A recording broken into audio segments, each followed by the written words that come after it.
Welcome. This story is being brought to you by William Jevning and is being narrated by Jim Sower. This story comes to us from Frank Hansen. It is his story, and it is entitled, I Killed the Ape-Man Creature of Whiteface. Is the creature a fabrication, a product of a vivid imagination, expert craftsmanship, and a showman's flair for illusion? Or is it really a flesh-and-blood clue to the development of the family of man? Wanted, dead or alive, the abominable snowman, also known as Yeti, Oma, Almasty, Sasquatch, and other aliases. The fugitive is a two-footed mammal known scientifically as Homo pongids, or ape-like man. Suspect has been identified as a missing link between the ape and modern man. Eyewitnesses have reported that he closely resembles the Neanderthal species of subhuman. Suspect is described as follows. Height, 6 to 9 feet. Weight, 250 to 800 pounds. Complexion, wind-burned and ruddy. Dress, suspect's body is covered with 1-inch long reddish-brown hair except for portions of the face, hands, and feet. He has been seen in the Himalayan mountains, in Russia, United States, and Canada. If some persistent hunter should capture such a creature, we might expect that fame, fortune, and a footnote in scientific history would be his reward. The enigma of the missing link has plagued scientists of the Darwinian theory for many years. The actual body of an ape-man specimen would end this controversy and prove the existence of the abominable snowman. The rewards would be considerable. Through pure chance and random circumstance, I obtained the body of such a creature. 2 world-renowned scientists examined the corpse and declared it was a genuine ape-man creature, scientifically identified as Homo pongids. Belgian scientist Bernard Heuvelmans declared, for the first time in history, a fresh corpse of a Neanderthal-like man has been found. It means that this form of hominid, thought to be extinct since prehistoric times, is still living today. The long search for rumored ape-men or missing links has been successful. Heuvelmans' associate, author and scientist Ivan Sanderson, reported in a national magazine that the creature was the genuine article. This was no phony Chinese trick or artwork. When the newspapers published articles on my specimen, I was astonished, and then concerned to discover the creature was labeled a hoax by the prestigious Smithsonian Institution of Washington, D.C. To my knowledge, no member of the Smithsonian scientific staff has ever examined the specimen described by Dr. Heuvelmans and Ivan Sanderson. I became extremely nervous when the newspapers in both the U.S. and England pointed out that, if this creature is real, then there may be the question of how and why it was killed. My fears led me to an attorney and personal friend who explained the possibility of a murder charge. The Federal Bureau of Investigation and hordes of lesser law enforcement officials revealed a sudden ominous interest in my specimen. On one occasion, I had to ask my U.S. Senator for his help to get me out of an untenable situation with the Bureau of Customs and the Department of Health, Education, and Welfare. My dreams of recognition from the scientific community have vanished. My attorney adequately summed up the situation one morning. Frank, if you're not careful, you'll end up in a prison cell. Now, for the first time, I want the full story on this creature to be published. I have not asked for and will not receive a single cent from Saga magazine. My main desire is to eliminate much of the supposition and conjecture about a story that has become the biggest controversy in the scientific world in the past decade. Let us start at the beginning. In 1960, I was an Air Force captain and pilot assigned to the 343rd Fighter Group in Duluth, Minnesota.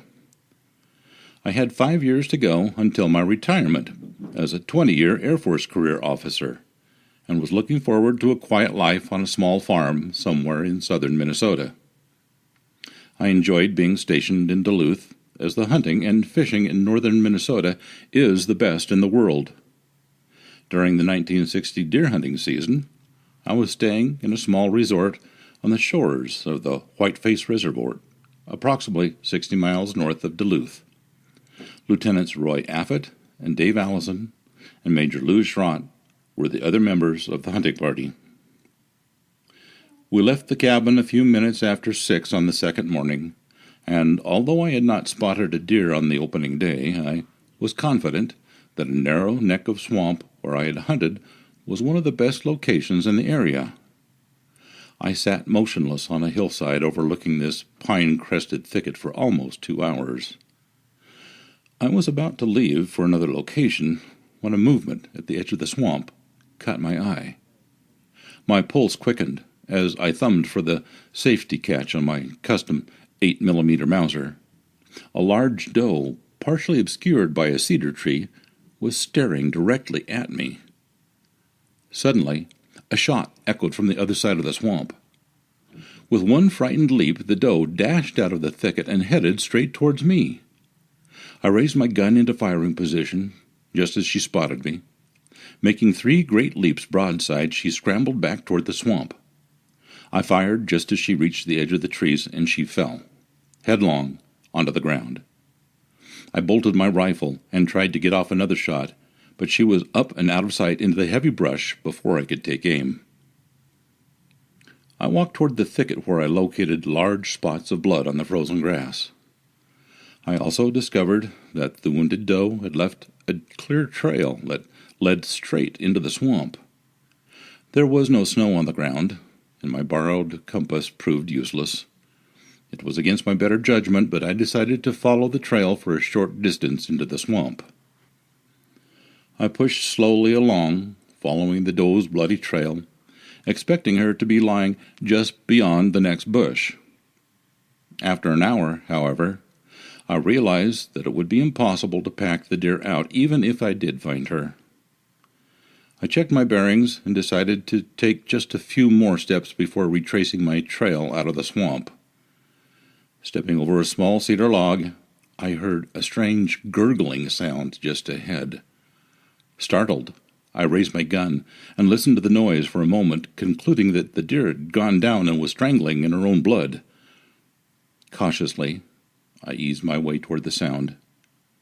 Suddenly, I froze in horror. The middle of a small clearing, there were 3 hairy creatures that at first looked like bears.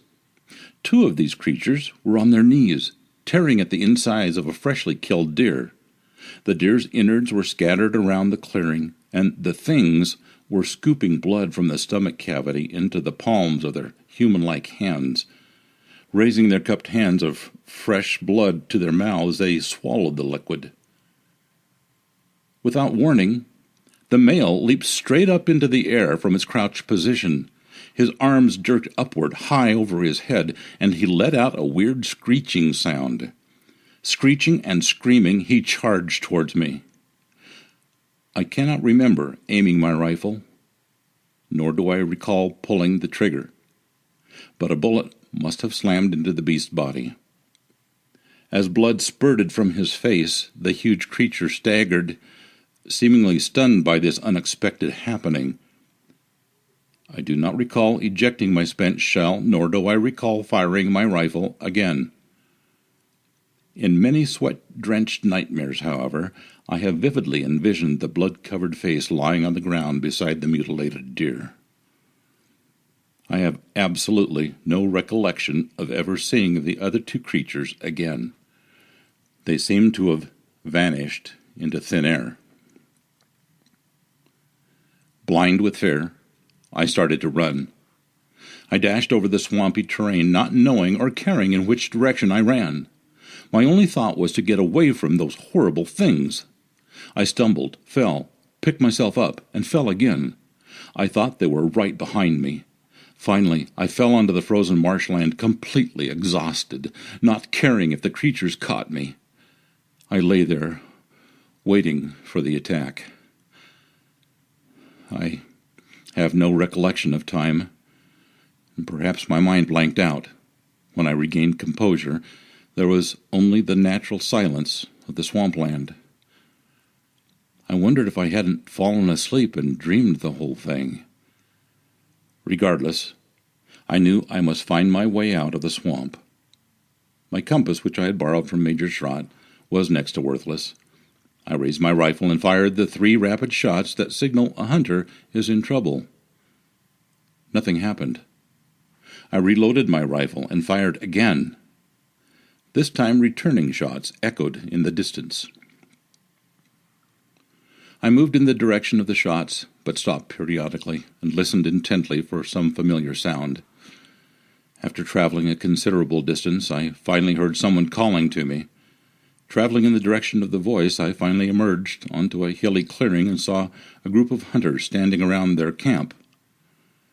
I approached, and, hiding my fright, explained that I had become lost from my hunting party that morning.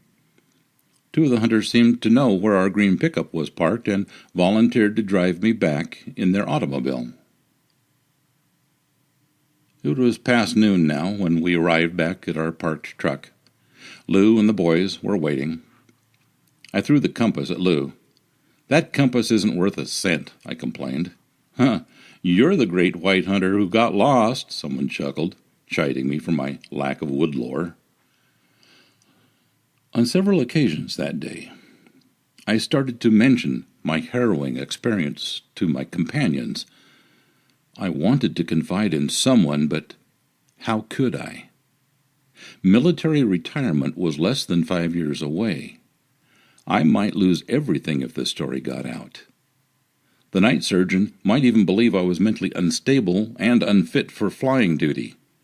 I could be forced out of the Air Force on a medical discharge. My mind reeled with the possibilities. If I returned to the swamp, what would it prove?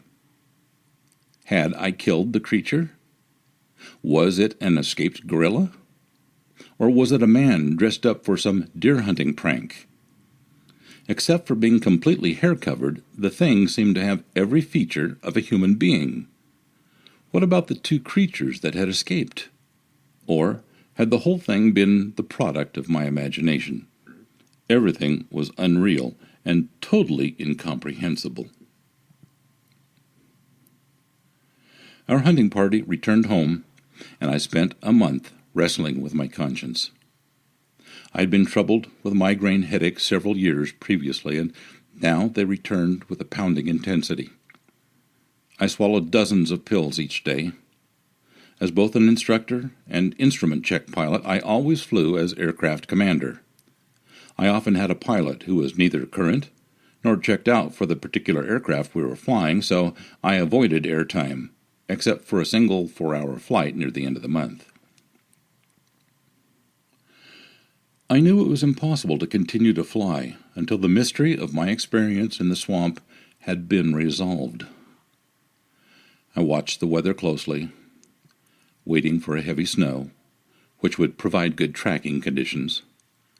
I would not consider going into that swamp again without being able to backtrack in my own footsteps. On the 29th of November, it happened. The weather reported 5 inches of fresh snow in the Whiteface area. On Friday, December 2nd, a warm front moved in, and the snow was slowly melting, making ideal tracking conditions. By now, I had formed a plan. The following day, I took my automatic shotgun, several rounds of double-aught buckshot, hooked my swamp buggy to the back of my pickup, and with Mike, my faithful dog, headed north to Whiteface Reservoir. Passing Ranta's resort, I proceeded to the east side of the lake. After the bug was unhooked and the chains installed on the huge DC-3 aircraft tires, I headed down the old logging trail looking for the area where we had parked our truck during the hunting season. Mike was trembling with anticipation, and I was shaking with fear. Any mishap could be disastrous. It seemed doubtful that any other human would enter this portion of the woods for the rest of the winter. I was also aware of the possibility of encountering one or more of the things, and not knowing what to expect created a fear that was almost causing me to turn back. The bug ran beautifully as I inched through the soft snow, so I turned my attention to searching for a familiar landmark. After making several lucky guesses at Y's in the trail, I suddenly recognized the small clearing where the truck had been parked. Again, almost uncontrollable fear gripped me as I parked the bug. My heart raced wildly as I pulled my shotgun from the rack and headed for my old stand overlooking the swamp. The old trail that had been taken by the wounded doe was covered with snow, so I inched in a general direction toward the scene. It was difficult to walk, as small logs covered with snow acted as built-in obstacles. I was constantly on the alert for tracks in the melting snow. Once I fell across a snow-covered log and just remained there to rest for a few minutes. Mike, working in his usual circle, jumped a browsing deer that came crashing through the thicket. My heart leaped into my throat. I was ready to run when Mike started to dig at the body under the snow. I realized then that the events of that horrible day a month earlier had been real. I staggered to my feet, called Mike to my side, and spent several minutes staring at the huge, hairy body. Finally, I brushed the snow away from the head and noticed that one eye seemed to be completely missing. But there was so much frozen blood it was impossible to tell for sure. The face was not covered with hair, but the neck, shoulders, and stomach were caked with frozen blood. The creature's left arm was twisted under the body, but I compared the right hand with my own. This hand appeared identical to mine, except it was twice as large. As I was inspecting the creature, my fear suddenly vanished. I was now convinced I had not killed a true human being, but something similar to man, perhaps some freak of nature. Maybe it was a mutant of some type. I examined the poor creature and realized it was in a perfect state of preservation. I also noticed that the dead deer had been completely devoured by predators. Why hadn't these predatory animals eaten the flesh of the hairy thing? There was indeed a mystery surrounding this freak. I decided that the creature should not be left in the swamp. I was still concerned with a scandal that could jeopardize the retirement from the Air Force. It was impossible to dig a grave in the frozen earth. If the creature was left in the swamp, a wandering hunter might stumble over the body in the spring.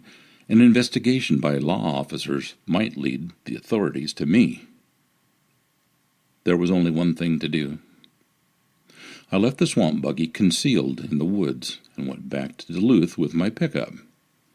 I told my wife that the bug had become stuck and that I would have to get a pick, and shovel, an axe, and a chainsaw. I returned to the swamp the following day and inched the bug back into the bush, cutting a trail as I went. Using an ice chisel from the truck, I chopped the creature's body from the frozen earth. Loading that hulk onto the rear platform of my swamp buggy was one of the most difficult experiences of my life. The body was rough, dead weight and was frozen solid. Finally, the icy form was laid out on the platform, and I snugged it down with cargo straps that were standard equipment in the bug. When I reached the pickup, I struggled to transfer the monstrous form to the truck bed. Again, the nylon straps were indispensable. It was after dark when I pulled up to my home in the suburban military housing area of Duluth. My wife, Irene, was almost hysterical when she saw the gigantic corpse. I was now beginning to accept the creature, and finally I convinced her of the seriousness of my experience. "What do you plan to do with the thing?" she asked, fearfully staring at the ape-like form. "Well, I can't dig a grave. The ground is frozen solid," I explained. "Well, maybe we can keep it in the freezer until spring." We had just purchased a large food freezer 2 weeks earlier. "But the freezer is full of meat," Irene protested. "Then we'll have to give the meat away," I answered. "My retirement is more important than a few dollars worth of meat." She finally agreed to my plan. Like many military wives, she was accustomed to adjusting to unforeseen and unpredictable circumstances. We put our 3 children to bed, waited until they were asleep, and then, with the use of straps, dragged the carcass of the creature into the basement. "We'd better keep the thing covered," Irene said, as she went upstairs for an old army blanket. "I'll keep the kids out of the basement and clean out the freezer." When I returned home after duty on Monday, I discovered my wife had cleaned out the freezer, as she had promised. However, she was almost hysterical over the thought of having that horrible thing in the basement. "I don't know what it is," she confided, "but it smells terrible and the odor is all over the house." Despite the stench, we entered the basement and bent the creature's arms and legs so that it would fit into the freezer. Either the body was still frozen or rigor mortis had set in. It was an extremely difficult task, and we both breathed easier when the creature was completely in and the top securely fastened. We washed our hands several times and placed our clothes in the washer to soak. Later that night, we opened the basement windows for a thorough airing. "Let's not tell a single person about this," I cautioned. "We'll just leave it there till spring." The creature remained in our food freezer for almost a month. Then my curiosity drew me into the basement. Man or animal? A mutant human or a cross between the ape and man family? There were 100 different explanations. I opened the freezer and discovered the creature's body was dehydrating. Certain parts of the body looked like pieces of dried-up meat. I went back upstairs and told Irene of the dilemma. "If we bury it in the spring, it won't make any difference," I said. "But if we learn what it is and decide to keep it, then it should be properly preserved. I don't know how to keep it from drying out." My wife thought a moment. "Remember those Canadian lake trout that we kept for 2 years? We froze them in ice water and they stayed fresh.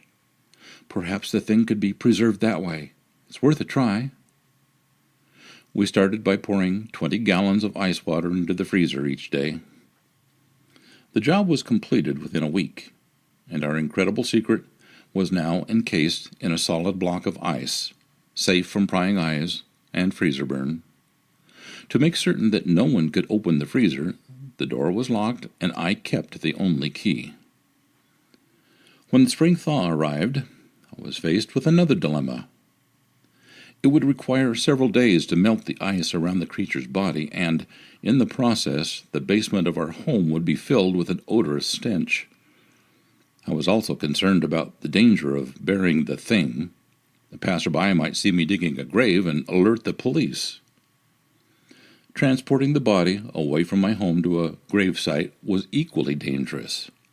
I envisioned a traffic accident, with the smelly creature tossed out on the pavement and a police officer staring at me as I fumbled for some rational explanation. My wife was now accustomed to having the creature in the freezer, so I decided to leave it in the basement and not press her luck. In the summer of 1961, we purchased a farm near Rolling Stone, Minnesota. In preparation for my retirement, we agreed that the family would move to the farm at that time and I would commute on weekends. I could not risk allowing a moving company to transfer our freezer, so I rented a U-Haul truck and moved all of our furniture by myself. Friends helped skid the heavy, meat-packed freezer out of the basement and into the truck. A couple of fellows asked why I didn't remove the meat first, but I explained that I wanted to keep it cold inside for the long trip to the farm. Besides, I couldn't seem to locate the key in all the confusion of moving. The trip from Duluth to Rolling Stone took 7 hours, and the top layer of ice had started to melt. Friends and relatives again assisted in unloading the furniture and skidding the heavy freezer into the basement. I breathed easier when it was safely situated in the utility room of our remote farmhouse. I could not get by until retirement without fear of exposure. I was concerned that the power failure might occur, so I purchased a standby generator to cope with such an emergency. It was also gratifying to know that it could now be buried at any time in our back 40 without fear of being seen. In November 1965, I retired from the Air Force after completing 20 years of active service. I joined my family at the farm and quickly became disillusioned with the inactivity of life. I now had plenty of opportunity to read, and for the first time became acquainted with the many stories and legends about the so-called abominable snowman. The more articles I read, the more certain I became that the thing in our freezer was a type of snowman. I now began to make discreet inquiries about the statute of limitations on murder and learned that there was no time limit in the state of Minnesota. Because of this, the decision was made to just sit tight with our specimens safely in the freezer for a while longer. In December 1966, I happened to meet a veteran showman who quickly recognized my boredom of civilian life and suggested that I become a full-time showman by exhibiting a rare old John Deere tractor that I had acquired and loaned to the Smithsonian Institution. It had been returned to me from Washington, and I was showing it on highly selective basis. Take your tractor on a full-time circuit of major fairs. You won't get rich, but you'll have fun and discover a whole new world out there, he said. Suddenly, a thought dawned on me. Hey, would some sort of a frozen hairy creature resembling a prehistoric man make a good attraction? The showman almost choked. Well, it's a great idea, but where would you ever get such a specimen like that? Perhaps I could get one made, I said, not being able to divulge my secret. I returned home with only one thought in mind and immediately consulted with my attorney concerning the legalities of exhibiting the creature. He listened with amusement until I drove him to my farm and opened the freezer. He stared down into the cloudy ice with horrified fascination. Later, we discussed the legal aspects. There's always the possibility of a murder charge if this thing is judged to be human, he informed me. There are also laws concerning the transportation of dead bodies. I can see all sorts of legal difficulties. Well, I'm convinced the creature would make a great exhibit, I said. Isn't there any way to do it by creating a model? He lit another cigarette and thought a moment. You have the original body. The authorities will be after it because this thing is the scientific find of the century. However, it might be possible to create a model, as you suggested.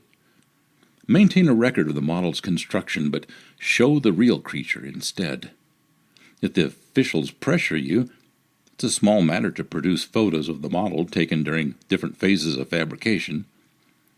Better than that, I replied. I'll even exhibit the model for the first year so that it will be accepted by carnies as a bogus show.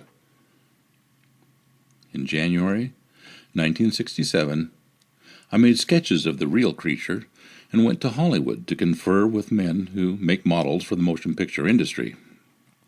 I talked with Bud Westmore, the director of makeup at Universal Studios. He informed me that such a model might cost up to $20,000. Westmore didn't have the time to make the creation, but he agreed to offer his technical knowledge if I needed it. He also agreed that it would be a challenging endeavor. I then consulted with a staff member of the Los Angeles County Museum. He suggested that I contact Howard Ball, an independent artist who was creating life-size fiberglass elephants to be displayed at the La Brea tar pits.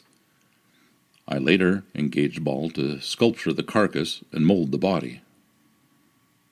John Chambers, a makeup artist and Academy Award winner from 20th Century Fox, suggested that a small wax studio in Los Angeles could implant the hair according to my specifications. I approached Pete and Betty Corll, They agreed to do the work and implanted each hair individually with an open-end needle. I constantly directed this portion of their work, and it was magnificent. They were great artists and a pleasure to deal with. By the time the model was completed, I had another worry. There was no guarantee that any exhibit would make money on the fair circuit, yet I had spent several $1,000s, some of it borrowed, to obtain the model. Despite my misgivings, I enlisted the aid of a friend in Pasadena, and we added the finishing touches to make it look as close to the specimen in my freezer as possible. The bloody eyes, broken arm, and the blood-soaked hair was carefully duplicated to match the original. It was now time to freeze the ice around the model, and this presented a few humorous moments. I rented a cold storage room from a Los Angeles ice company, and at 8 a.m. one sunny morning, I pulled in with my monstrous creation in the rear of my station wagon.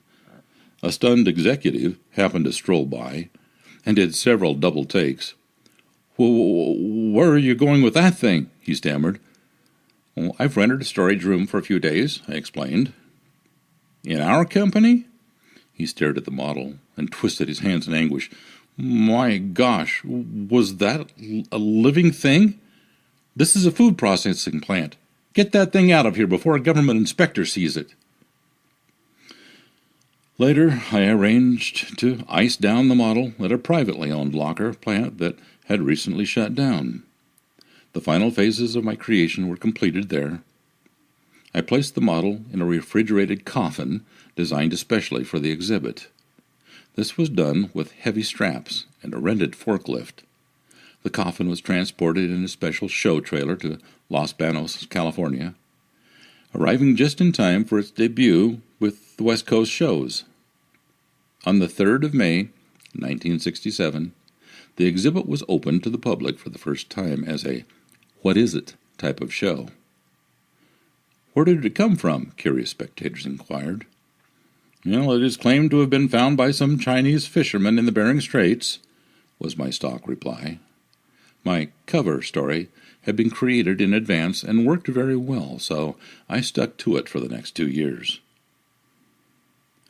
As I continued along the fair circuit that year, I readily admitted to other showmen that this was a creation. All agreed it was a compelling attraction, but the model contained too many imperfections to fool anyone with an expert knowledge of anatomy. Our tour continued until November 1967, when we closed at the Louisiana State Fair and returned to our farm home in Rolling Stone for the winter. By March 1968, I had convinced myself that it was safe to substitute the real specimen for the coming fair season. I cut off refrigeration to melt the ice from both specimens and made the switch using my farm tractor loader and an I-beam. I worked the creature into a position closely resembling the model by cutting the tendons in the arms and legs.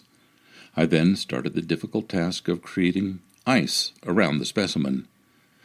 "Well, this will be the greatest exhibit to hit the fair circuit," I said after the job was completed. "Even a trained scientist would be shocked to see this." The 1968 season was one of the most remarkable in our history.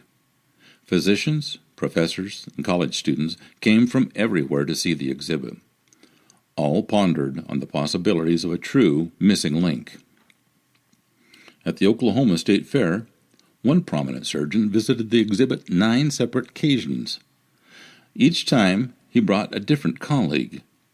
Even a high official of the state of Oklahoma tactfully suggested that we were not promoting our exhibit fully by showing it on the fair circuit. At the Kansas State Fair, the county pathologist was so intrigued that he sent many of his associates to see the creature. Apparently, the exhibit was brought to the attention of Ivan Sanderson and Bernard Heuvelmans by one of their colleagues. They called and asked permission to examine the creature. This was a grave mistake on my part. Both men were visibly impressed, but made no mention of releasing a scientific report. However, Dr. Heuvelmans published an article on the homopongids the ape-man, in a February 1969 bulletin of the Royal Institute of Natural Science of Belgium. The long search for the rumored live ape-man, or missing link, has at last been successful, he reported. Ivan Sanderson published an article in the May 1969 issue of Argosy magazine. "Let me say simply," he wrote, "that one look was actually enough to convince us that this was, from our point of view at least, the genuine article. This was no phony Chinese trick or artwork. If nothing else confirmed this, the appalling stench of rotting flesh exuding from a point in the insulation of the coffin certainly did." My problem started again with the publication of Heuvelmann's article. It seemed as if every newspaper, radio station, magazine, and television station in the world wanted to verify the existence of the creature. Calls poured in each day from London, Tokyo, Berlin, Rome, and scores of American cities. The Smithsonian Institution requested permission to inspect the carcass. This request was promptly refused. Dozens of scientists asked permission to remove a core sample of the creature. Biologists wanted hair and blood samples. Heuvelmann's had stated in his article that it appeared that the creature had been shot. Newspapers began to speculate on the possibility that law enforcement authorities should investigate the manner in which I obtained the creature. If the body is that of a human being, there is the question of who shot him and whether any crime was committed, an article in the Detroit News reported. With these events swarming into my life, I became a regular visitor to my attorney's office. His advice was clear-cut and direct. "Frank, you had better substitute the model for the real specimen and then take off for a long vacation." This sounded like good advice, so I made arrangements to make the transfer in a cold storage warehouse. The original specimen was put into a refrigerated van and sped to a hiding place away from the Midwest. Refreezing the model took several days, and it was during this period that newspapers carried accounts of both me and the creature vanishing. During the past few months, I have been pressed for the conditions or circumstances under which I would consider giving the specimen up for scientific evaluation. 2 conditions must be met before I would even consider such an action. 1. A statement of complete amnesty for any possible violation of federal laws. 2. A statement of complete amnesty for any possible violation of state and local laws where the specimen was transported or exhibited during the 1968 fair season.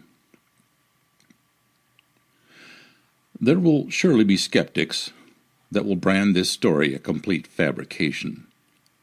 Possibly it is. I am not under oath, and should the situation dictate, I will deny every word of it. But then no one can be completely certain unless my conditions of amnesty are met. In the meantime, I will continue to exhibit a hairy specimen that I have publicly acknowledged to be a fabricated illusion, and leave the final judgment to the viewers. If one should detect a rotting odor coming from the corner of the coffin, it is only your imagination. A new seal has been placed under the glass, and the coffin is airtight. The story was published in Saga magazine, July 1970, and the story is written by Frank Hansen. Thank you for listening.